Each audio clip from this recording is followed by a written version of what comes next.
Hello guys, in this video I'm going to show you how to set up a budget on Revolut. So it's pretty easy. I'm going to show you step by step. Just open up your Revolut account, go to the home page. On the home page, go to the top right corner of the screen where it shows this little statistics icon, this little chart. When you click on it, it's going to open up the analytics of your Revolut account.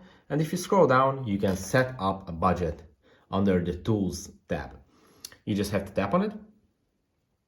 When it opens up, you can just set up a specific budget and you can select the cycle. You can set a monthly or weekly budget and you just have to tap on continue. And basically you can set your budget to different types of expenditures like utilities, transfers, groceries, services, shopping, and all the rest.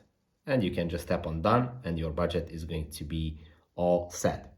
If this video was helpful for you, please consider sending a super thanks donation. Bye bye.